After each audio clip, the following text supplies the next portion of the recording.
ahora nos vamos a meter con otro tema, con otra agenda, con otra sección. Agenda bien cuyana, mirá. Bien cuyana, porque están aquí con nosotros quienes han regresado a este programa, a este aire del que nunca debieron irse.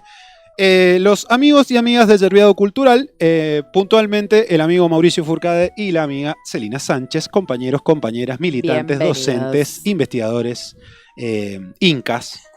¿No? Streamers. Streamers incas. Streamer incas. Podcast inca. No, bueno, obviamente algo anticipamos en redes y en el primer bloque, pero para quienes se están sumando, nos llamó mucho la atención una noticia que salió hace una semana, 2 semanas atrás aproximadamente, que tiene que ver con la restitución del niño inca. Me pidieron específicamente que no diga momia. Habla bien. Que no diga momia, el niño inca, tenés la información, que ha salido por todos lados, que va a ser restituido a la Concagua.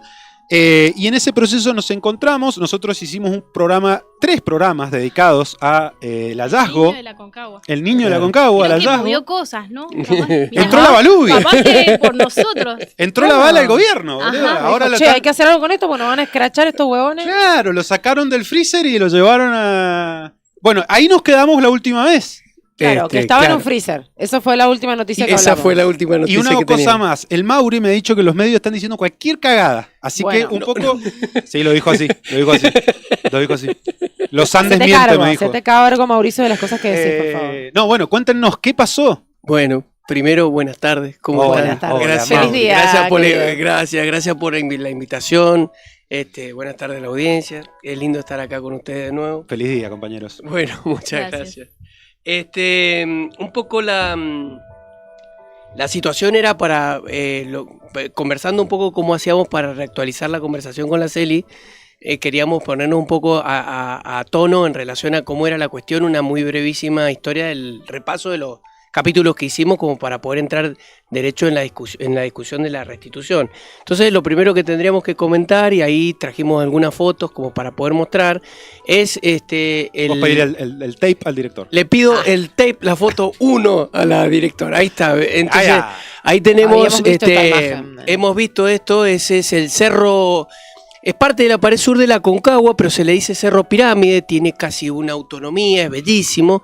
Desde la zona de Playa Ancha, que es llegando a Plaza de Mula, o en camino a Plaza de Mula, se ve, realmente parece una pirámide impresionante. Recta, derechita. Sí, es muy, muy impresionante el lugar, muy impresionante el montañón ese, que, como les digo, es parte de la Concagua, pero pareciera un cerro aparte. ¿Y qué la flecha qué señala? Es el lugar donde se encontró, donde se hizo el hallazgo del niño. Al pibu le borraron la memoria. No, boludo, yo pensé que había empezado la expedición. No. La expedición es parte de una serie de expediciones que se hicieron en 1985. Los clubes de andinismo promocionaron cerros nuevos, rutas nuevas, no importa, es otro tema y otra conversación. Y el club alpinista italiano con se conforma un equipo para subir por primera vez la pared sur. No, el filo suroeste. La pared sur ya se había subido unos años antes y lo que intentaban subir era el filo suroeste, que es el filo entre la pared sur y la pared oeste. Okay. Claro. Digamos, está bien. Entonces era un filo que no había sido escalado nunca. Y en el ascenso ellos encuentran, ahí sí, en ese lugar, podemos pasar a la foto 2, en ese lugar hay como una especie de descansito, en ese lugar al pie del Cerro Pirámide, y ahí encontramos los párvulos donde ellos se sientan a descansar y se cuenta la mitología andinística que se comenta en Plaza de Mula, es un poco que uno ve un yuyo, y es imposible porque en esa zona no hay ni una planta, nada, solo hay líquenes. Y con muchísima suerte, a esa altura ya no hay nada. Y entonces se acercan a ver y se dan cuenta de que no es una planta, no es un líquen, sino que es otra cosa. ¿Qué es un líquen? Un líquen son esas cuestiones que se quedan pegadas a las piedras, digamos. Está. Entonces, ahí... Pero no es una planta. No es una planta. No sé. Pero la puta. Ay, ¿qué sería? No tengo claro. Un biólogo que me esté viendo dice que inútil, ¿qué estás diciendo? No hay plantita, no hay ni no hay vegetación, claro. De ningún tipo. La última vegetación que encontrás en el Aconcagua es en la zona de lo que se llama confluencia. Ahí encontrás los últimos pastitos y después es todo árido. Piedra y hielo. Piedra, hielo y nada más. Entonces aparece esta cuestión, ellos se dan dan cuenta de que algo bien extraño, bajan, avisan, y ahí justo Jovinger, que era un arqueólogo muy conocido, uno de los primeros especialistas en estos tipos de enterramiento de alta montaña, encabeza la expedición que suben y bajan al niño de la Aconcagua. Esa es un poco la historia andinística, digamos, y del hallazgo del ¿Es cierto niño. lo de los 3 días de diferencia entre el terremoto y el hallazgo? Mirá, ahí sí querés nos metemos, pero es otro planeta, ¿no? Porque hay un mundo de cuestiones, justo hablábamos con la Celi que decíamos que el Pigu nos iba a preguntar. Datos que a nadie le importan. Que al Pigu, no es que, pero es la fenomenología lo que más puede llamar la atención. La verdad que no es un tema que podamos... Sí, no que puedo afirmar que el terremoto fue... Afirmar de ninguna manera. Lo que incluso sí, se sabe que la expedición, digamos, iban bajando y se produjo el terremoto Exacto, en 1985. claro, Sí, o sea. sí. Lo que sí es cierto... Sacan al niño de la Aconcagua y se repudre todo, mierda. No, lo que sí es cierto es que está lleno de mitologías. Esa es una de la primera, la fundante, y después un montón de cuestiones que el clima cambia abruptamente a partir de la bajada del niño, que dejan a ver Que no iba la a nevada nevar, que había. sí, Lo más sí. probable es que eso sea gracias al tema del calentamiento global y Claro. no al niño. Pero bueno, eso es parte de la No negamos mitología que ninguna se ha visión, conformado. digamos, Claro, tampoco. claro, de ninguna manera. Hay dichos. Cuando se está complicando el clima, se pudrió la momia, o sea, ese tipo de cuestiones refieren a esa Me muero que viene de ahí. situación. Y en ese ¿Se pudrió la en el- momia? ¿Viene de ahí? En el Aconcagua por lo menos se refiere, o muchas veces se refiere a esa situación. Sobre Chicos. todo porque hay una serie de nubes raras que parece que se va a acabar el mundo. En el Aconcagua se llaman nubes lenticulares, que parece que fuera una tremenda tormenta. Entonces cuando se ven ese tipo de nubes, se va a pudrir la momia. Ah, ahí va. Se va, Sí, o viene sea, mal tiempo, viene mal Acabamos clima. de hacer un descubrimiento espectacular. Sí, O sea, etimología más de importante un que dicho. encontrar un niño en la Aconcagua. Obviamente que cada uno encontrará su origen, esa expresión. El origen que yo le puedo encontrar es ese, pues está vinculado con el andinístico, digamos. Pará, y Celi. Dale.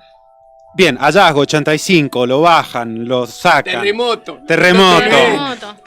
Se para, el niño No queda niega en el más. CRISI de la jugar en filosofía y letras. Ahora, eso es un poco Sí, de lo eso que es, quería. claro, pero quería- entiendo que ahí ya hay un quilombo, digamos. Ahí tenemos. No, un bueno, sí, un poco haciendo un repaso y también llamando a que veamos los capítulos anteriores, porque nosotros hablamos sobre la capacocha, Ujú. estamos hablando del capítulo 1 que hablamos sobre el hallazgo y la parte 2, para recapitular, digamos, y que vayan a revisar eso porque Sí. estaba bastante bien explicado. Hablábamos sobre la capacocha.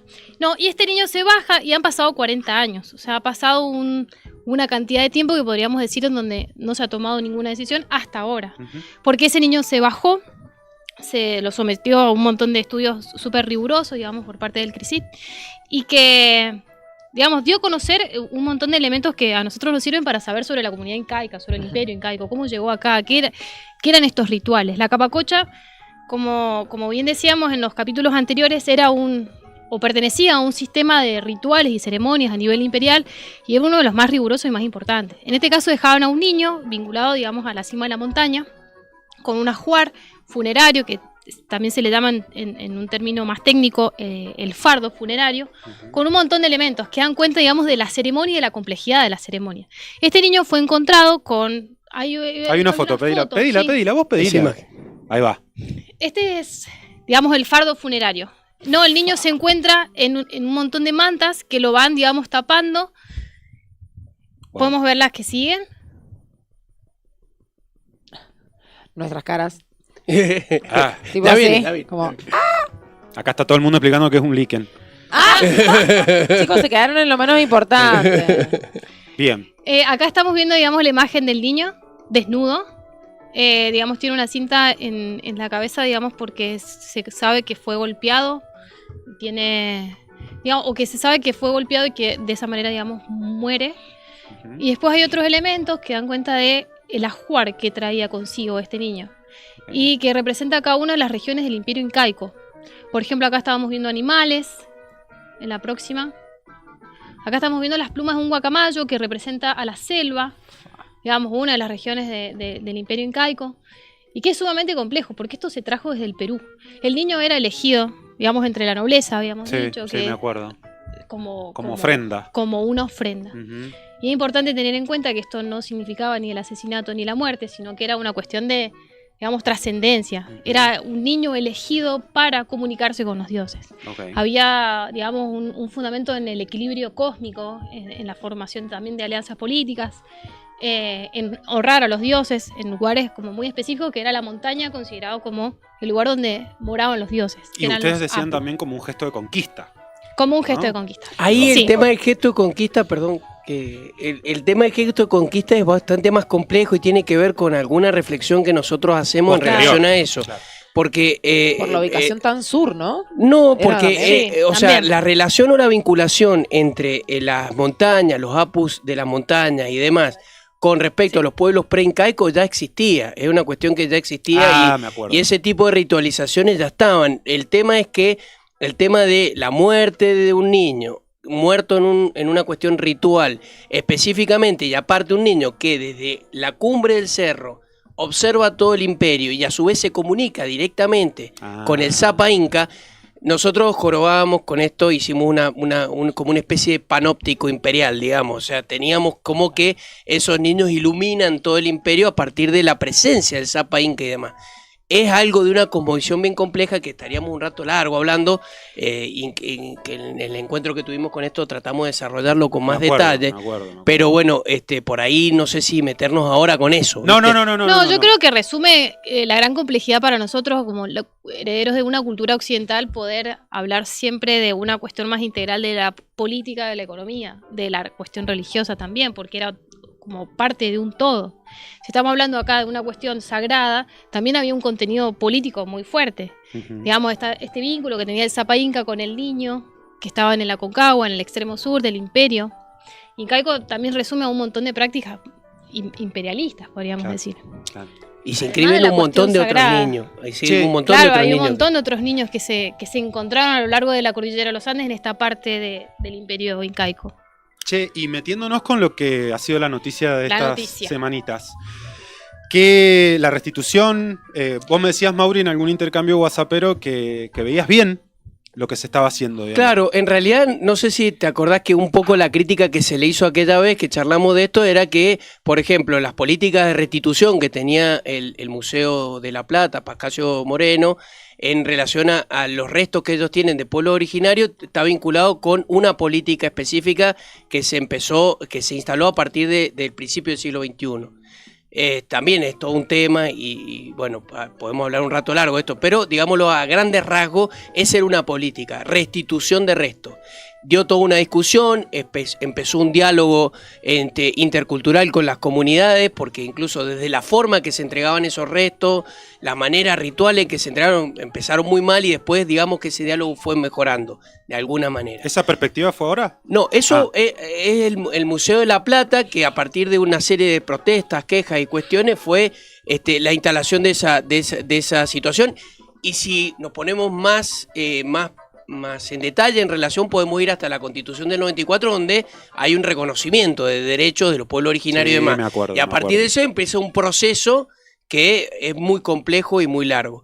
Después tenemos el MAM, que está vinculado con el hallazgo de los niños de Yuyayacu, que es otro volcán que se encuentra en una condición similar al niño de la Aconcagua. Okay. Se encuentran un cuerpo de unos niños enterrados y muertos ritualmente, y el MAM es el Estado occidental que no tiene en cuenta, digamos, o tiene en cuenta parcialmente lo que piensan las comunidades, adquiere una política de Estado, construye un museo alrededor de las momias, ¿no? Hay una imagen. Pedila. Hay una imagen, acá podemos ver la niña. Okay. La niña de la doncella. ¿Esto es el MAM? Claro, Eso es el MAM. Mirá, está expuesta así, Así. con su ajuar. con su ajuar. Con su ajuar, y aparte hay otras partes donde el museo está prácticamente construido en función de la exposición de esa momia y todo su ajuar y una explicación. Es decir, está para el turismo, está para las escuelas y está para la investigación. Ok. Y clara, la política en ese sentido fue clara, digamos, en este aspecto, ¿no? ¿Se entiende? Sí. Lo que nosotros criticábamos era la no política de Mendoza durante muchísimos años, donde había un problema, o se está intentando solucionar aparentemente, un problema jurisdiccional, es decir, los restos estaban el ajuar a custodia de la Universidad Nacional de Cuyo, la Facultad de Filosofía y Letras, la momia en el CRISIT en un freezer, y 40 Está la años... imagen de donde lo sacan. Tal cual. ¿La vieron Hay eso? una imagen. Hay una imagen que lo están sacando del freezer. Sí. Tremenda. Entonces, esa es la no política, era lo criticable. Entonces ahora aparece, a partir de parece la nueva gestión de la directora de Cultura, creo, o de Patrimonio, no recuerdo bien, lo hemos estado estudiando ahora para esta situación. Ella hace una propuesta de restitución, y esa propuesta de restitución tiene cabida, ¿no? Uh-huh. Entonces ahí aparece una política que puede ser muy interesante en el sentido de que no es ni la de restitución plena de la plata, ni la de construcción de un museo en la ciudad para las momias, sino una construcción de un museo, pero en el lugar. Súper interesante. En el lugar. O sea, salieron por otra vertiente. Claro, es como una tercera opción que puede llegar a ser muy interesante. ¿Hay algunas experiencias en otros lugares del mundo de este tipo de política? Yo he visto museos que tienen que ver con otras cosas, no con cuestiones específicas de esto, porque esto es algo muy puntual de esta zona del Imperio Incaico, pero he visto algunas experiencias de algunos museos que se instalan en ese lugar a propósito de algo, con simbolizaciones que implican un símbolo, una simbología particular. Ahora, esto realmente tiene una cuestión que puede tener características muy interesantes. Es que igual, que las discusiones no tornan en cuestión de un museo, la construcción de un museo, sino una especie, digamos, de un frigorífico donde se pueda conservar ese lugar, en este lugar que es en Orcones, si no me equivoco. Sí. Construirlo, pero que tenga un fin pedagógico, no tan turístico, según lo que... Pero estaría expuesto, según lo que dijeron, ahora hay que confirmar. Claro, ahí es donde vienen toda una serie de cuestiones que son complejas. Yo perdón que te interrumpa, pero yo pensé, en mi ignorancia total, que era una especie de control Z total. Digo, volver al 85, dejarlo como se lo encontró, como una especie de...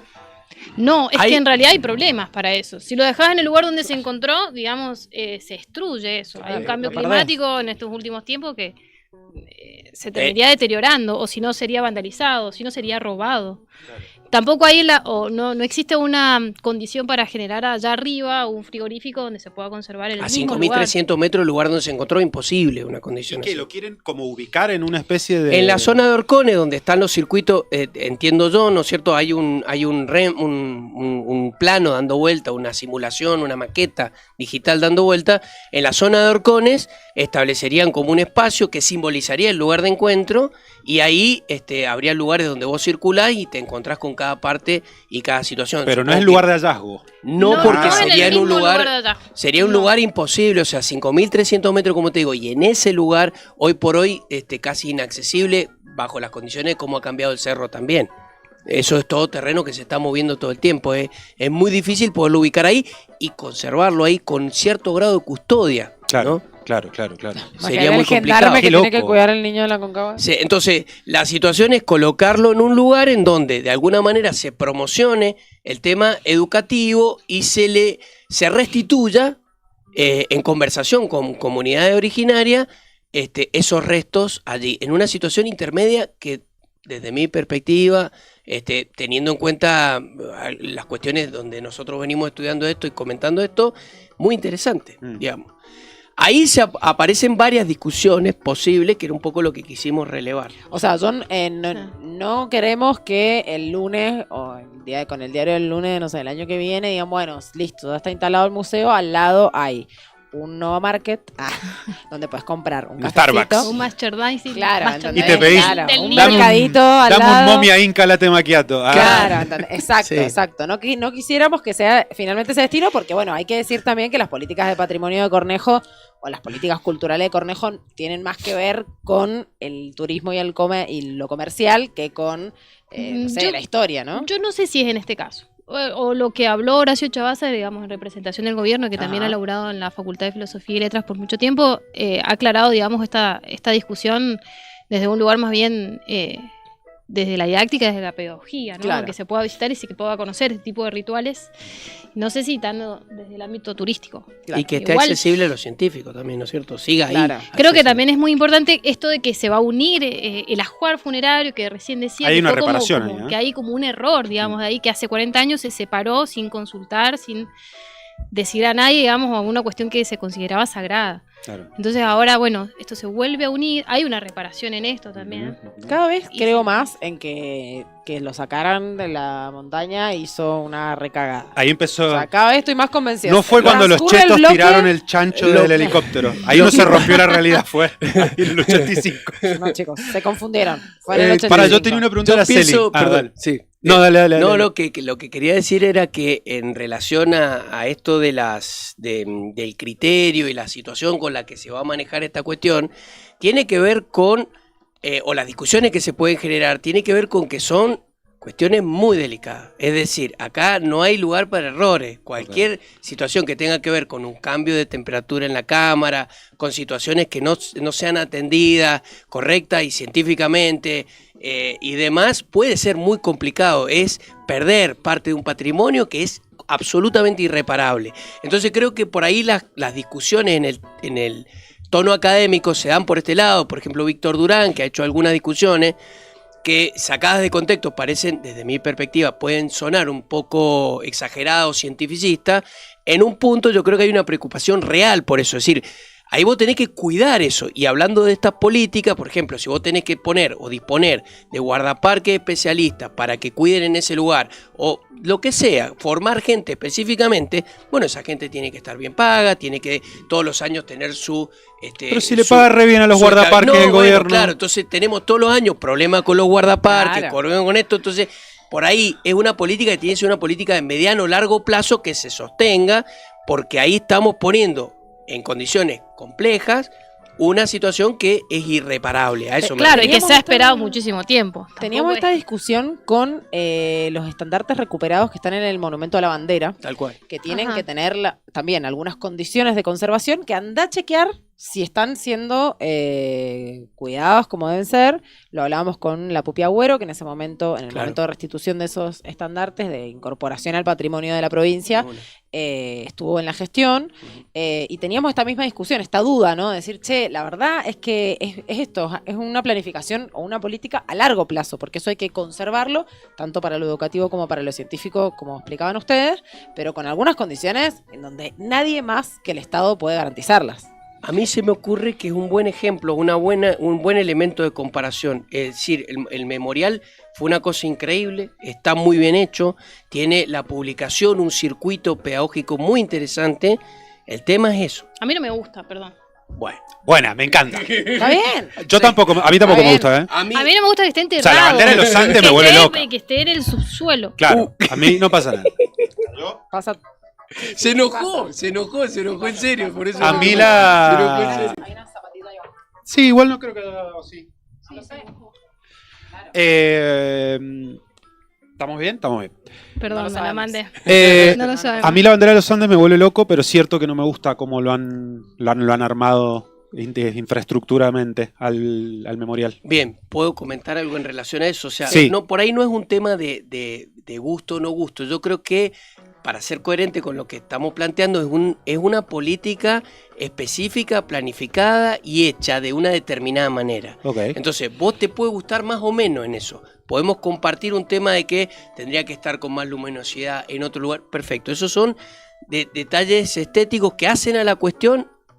Pero hay un método que es... Claro, hay un tema. ¿Están conservándose las cosas o no? Digamos, ¿no? Che, Está bien, profesor. No, perdónenme, Me retó. nos quedan 2 minutos. Sí. Y me gustaría, sí... Tan rápido se pasa el Tanto tiempo. que preparamos.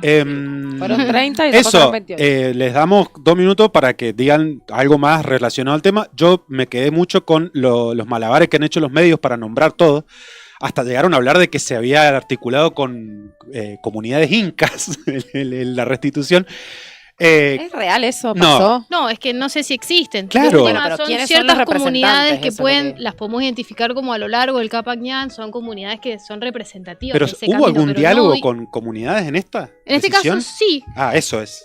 Según lo que dicen los diarios, participó la comunidad andina de Uspallata, que se llama Guaitamarí, Ujú. la comunidad Huarpe. Y la comunidad de o sea, es como una especie de conjunto de comunidades que están a lo largo del camino del Inca del Capac Ñan. Ellos fueron parte de En El teoría diálogo. hay que ver, En no teoría. sé bien cuáles fueron los Hay imágenes ahí que están, digamos, aparecen las comunidades originarias en este momento. Ahí están mirá. cuando... Ahí están en el momento en que los sacaban del freezer. Es verdad, yo vi esa foto. Eso en el CRISIT, digamos. Claro, ahí O están. sea, las Ahí comunidades están llegando el participaron Cornelio. de Ahí eso. están llegando el Cornelio Moya. Cornelio Moya. Ah, Lo me estás muero. Sí. Qué increíble. Bien. Ahí hay mil discusiones. Nos parece interesante abrir la discusión un poco en este sentido, abrir las conversaciones o las perspectivas. Es importante el diálogo, abrir el diálogo en esto, pero me parece muy rico empezar por algún lugar.